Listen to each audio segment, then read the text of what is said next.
안녕하세요, 현성우입니다. 여러분, 혹시 영화 극한 직업 보셨나요? 제가 스토리를 잠시 말씀드리면 마약반 형사들이 강력 마약범을 잡기 위해서 낮에는 치킨 장사하고요. 그리고 밤에는 잠복 근무하면서 벌어지는 해프닝을 다룬 영화입니다. 그런 영화를 보다 보면 그 후반부쯤에 주인공인 고반장과 그리고 마약범 두목의 혈투 장면이 나오는데요. 정직 상태임에도 불구하고 죽기 살기로 달려드는 고반장에게 그 마약범 두목이 묻습니다. 형사도 아니고 닭집 아저씨라면서 대체 왜 이러는 건데? 그러자 고반장이 말했습니다. 네가 소상공인을 잘 모르나 본데 우리는 다 목숨 걸고 해. 네, 이처럼 대한민국 600만 소상공인들은 다들 목숨 걸고 장사합니다. 하지만 현실은 그렇게 녹록지 않은데요. 열의 9은 식당 문을 열자마자 문을 닫는 게 현실이기 때문입니다. 식당 사장님들의 예를 한번 들어보겠습니다. 사장님들은요, 음식점 운영할 때 맛에는 굉장히 신경을 쓰십니다. 어떻게 하면 맛있을까에 대한 고민은 굉장히 많이 하시는데요. 어떻게 하면 고객이 만족할까? 여기에 대해서는 고민이 부족한 게 현실입니다. 서비스나 매장을 운영하는 디테일이 결국에는 매출도 올리고 한 번 오신 고객이 또 오게 하는 핵심인데, 이런 것들은 전혀 모른 채 우리 집 맛이 없어서 그래, 자리가 좋지 않아, 이런 것들을 탓하고 계십니다. 그런데 잘 되는 가게에는요, 맛 외에 분명한 이유가 있습니다. 식당을 운영하시는 사장님들이라면 그 이유를 디테일하게 분석을 해야 하는데요. 지금 사진에 보이는 분들이 소위 말하는 제가 만났던 대박집 사장님과 직원들의 모습입니다. 사진만 봐도 몇 가지 공통점이 보이는데요. 어떤 것들이 보이시나요? 우선 직원들, 사장님 표정이 굉장히 밝습니다. 자신의 일을 사랑하고요. 함께 일하는 사람을 사랑하기 때문에 그렇습니다. 또 하나, 이 중에는 프랜차이즈도 있고 자영업도 있는데요. 모두가 약속이나 한 듯 유니폼을 입고 있습니다. 유니폼을 입으면요, 브랜드의 정체성을 나타낼 수 있고요. 그리고 손님으로 하여금 굉장히 청결하게 관리되고 있다는 인상을 줍니다. 그리고 심지어는 고객이 우리를 대하는 태도마저 달라지는데요. 마치 우리를 전문가로서 대합니다. 이렇듯 장사를 잘하시는 분들은 감각적으로 일관된 행동들을 하고 있다는 사실을 알 수 있습니다. 이 사람은 미국의 정치가이자 외교관, 과학자, 저술가이기도 한 벤자민 프랭클리라는 사람인데요. 이런 말을 했습니다. 인간은 경험을 사거나 빌릴 수 있다. 경험을 살 경우에는 시간과 돈과 노력으로 대가를 치른다. 하지만 이미 다른 사람이 했던 경험을 빌린다면 그 사람이 했던 노력과 희생을 이용할 수 있다. 그런데 여기가 핵심이죠. 안타깝지만 사람들은 대부분 대가를 완전히 치르는 방법을 선택한다라고 말했습니다. 다시 말하면 이미 성공한 다른 사람의 경험을 빌린다면 시간과 돈과 노력을 절약할 수 있다. 다시 말하면 성공할 수 있는 확률을 높일 수 있다와 같은 말입니다. 저는 오늘 이와 관련해서요, 제가 16년 동안 2,000개 이상의 매장을 관찰하고 연구해온 사실 중에 정말로 유독 잘 되는 가게의 3가지 숨겨진 비밀을 말씀드리고자 합니다. 지금부터 집중해서 잘 들어주시기 바랍니다. 손님이 한결같은 서비스를 받으려면 서비스를 잘할 수 있는 구조가 있어야 합니다. 그게 바로 매뉴얼인데, 그렇다면 매뉴얼을 어떻게 만들 수 있을까? 제가 그 방법을 알려드리겠습니다. 자, 매뉴얼을 만들려면요, 첫 번째로 손님들이 우리 매장을 선택하는 선택 속성을 알아야 합니다. 고객이 우리 식당을 선택하는 데 고려하는 모든 요소를 선택 속성이라고 하는데요. 우리 매장의 선택 속성을 알려면 방법은 간단합니다. 고객에게 설문조사를 통해서 물어보면 되는데요. 여기는 고양시에 있는 다시마라는 초밥집이에요. 제가 300명 고객을 대상으로 직접 설문했던 결과인데요. 고객들이 이 다시마라는 매장을 찾는 이유가 여러 가지가 있겠지만 그 중에 첫 번째가 음식의 품질이었습니다. 맛이 있기 때문에 이 매장을 찾고 있다는 걸 알 수 있고요. 이어서 서비스나 매장 분위기나 위생 이런 것들 때문에 매장을 방문한다는 사실을 알고 있습니다. 자, 우리가 다 잘할 수 없다면요. 고객이 정말로 중요하다고 말하는 것을 잘할 수 있도록 하는 것들도 좋은 서비스를 하는 방법 중에 하나입니다. 두 번째로는 업태와 환경을 고려해서 서비스의 수준을 결정해야 되는데요. 우리가 개인화된 서비스를 할 것인지 표준화된 서비스를 할 것인지를 정해야 합니다. 예를 들면 개인화된 서비스라는 것은 고객 한 사람 한 사람에게 맞춘 차별화된 서비스를 제공하는 것을 말을 하고요. 그 다음 표준화된 서비스는 패스트푸드처럼 누구에게나 일관된 최소한의 기준의 서비스를 하는 것을 말을 합니다. 갑자기 매출이 떨어지면요. 식당 사장님들은 이런 고민을 합니다. 아, 이렇게 매출이 떨어졌지? 우리 음식이 그렇게 맛이 없나? 물론 맛이 제일 중요한 기본입니다. 왜냐하면 기본이 무너진 식당은 어떻게 해도 회생하기 어렵기 때문입니다.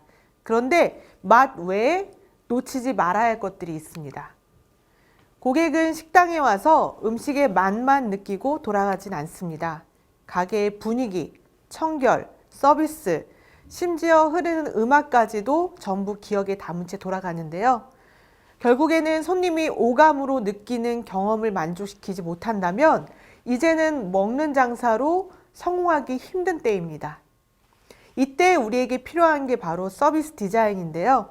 서비스 디자인이라는 것은 고객의 관점에서 그들의 경험을 관찰하고 분석해서 고객 만족을 위한 새로운 형태의 서비스를 개발하는 방법을 말을 합니다.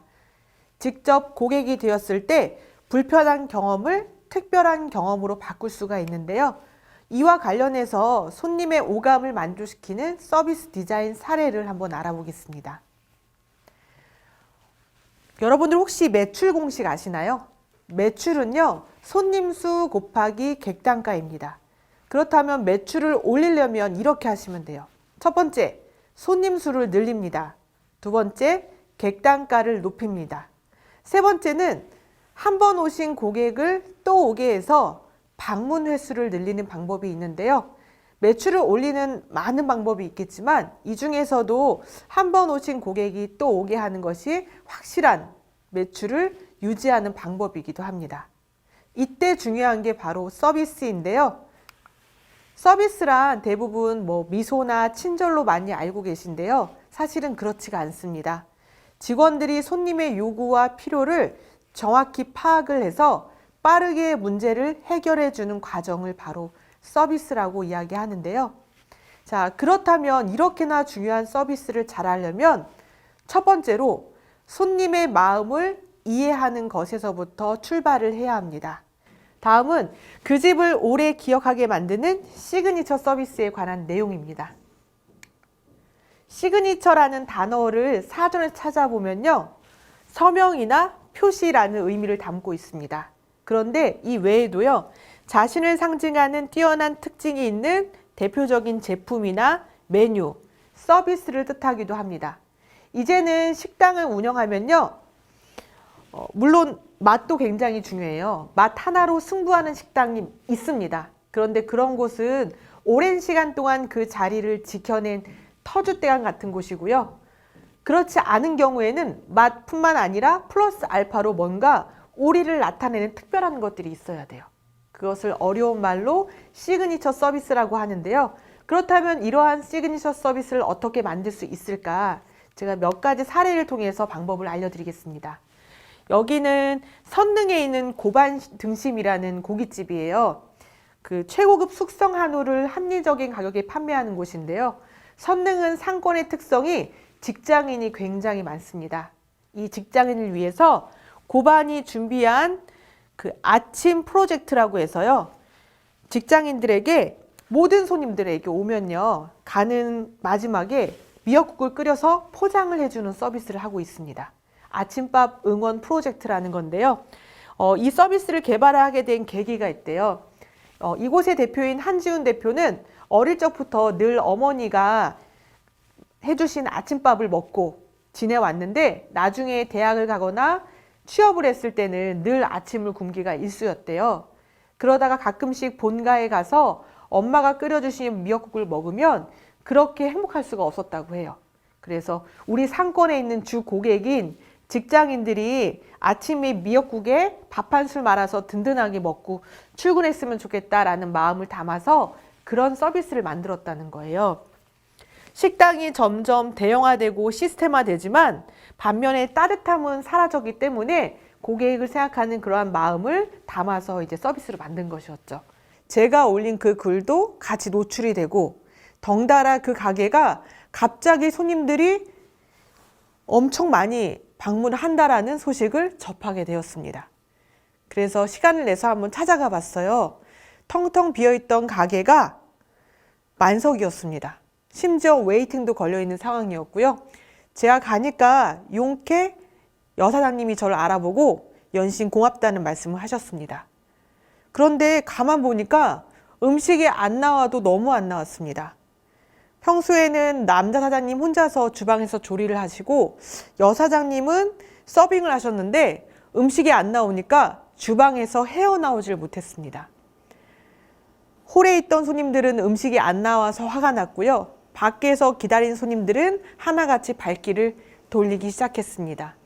물론 여러 가지 이유가 있겠지만 그 집은 1년을 채 버티지 못하고 문을 닫았습니다. 대체 무엇이 문제일까요? 네. 우선 바쁜 집들은요, 그걸 대비해야 합니다. 식재료 양이 더 많이 필요하니까 식재료 발주량도 늘려야 되고요. 때로는 설거지할 시간이 없는 것도 예측을 해서 그런 것도 계산을 해야 돼요. 필요하다면 기물을 더 늘려야 할 수도 있습니다. 우연한 기회로 매출이 오를 수는 있습니다. 하지만 시스템이 뒷받침되어 있지 않으면 그 매출은 스치는 바람이 됩니다. 시스템이 있다면 그 매출을 고정 매출로 만들 수 있는데요. 이것이 바로 작은 가게도 시스템이 필요한 이유입니다. 이번 시간에는 맛은 기본, 시스템으로 승부하라라고 해서요. 작은 가게도 효과적이고 효율적으로 운영할 수 있는 방법을 말씀드리겠습니다. 자, 인건비를 관리하려면 첫 번째로 과연 우리는 직원을 몇 명을 뽑아야 할까? 그 기준을 가지고 계셔야 합니다. 자, 일부 프랜차이즈들에서는요, 점주들이 최적의 경영 환경을 구축하기 위해서 이렇게 인력 운영에 대한 표준을 제시하기도 하는데요. 이 내용은 제가 그 김밥 프랜차이즈에 근무 당시 점주님들을 대상으로 매출대별로 인력을 어떻게 운영하고 있는지를 조사한 결과표입니다.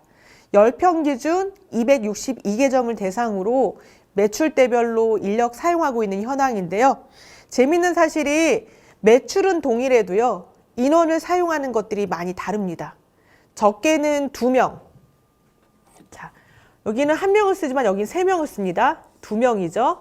많게는 2명 쓰고 7명 쓰죠. 5명까지도 동일한 매출대에서 인력의 차이가 있다는 거예요. 만약에 한 명당 인건비, 월급제 직원의 인건비를 220만 원을 계산했을 때 적게는 440에서 많게는 1100만 원까지도 이 차이가 난다는 거죠. 자, 매출도 물론 중요합니다. 하지만 매출에서 비용을 뺀 이익도 굉장히 중요하거든요. 자, 이렇게 된다면 주먹국으로 관리하게 되고 실제로 남는 게 없기 때문에 사장님 입장에서는 소위 말하는 재미없다고 할 수 있어요. 그래서 지금부터 어떻게 하면 매출대에 맞는 적정한 인력을 뽑을 수 있는지 그 방법 말씀드릴 텐데요. 이 브랜드, 김밥 브랜드는요, 월 2천만 원 미만일 경우에 이렇게 제시를 합니다.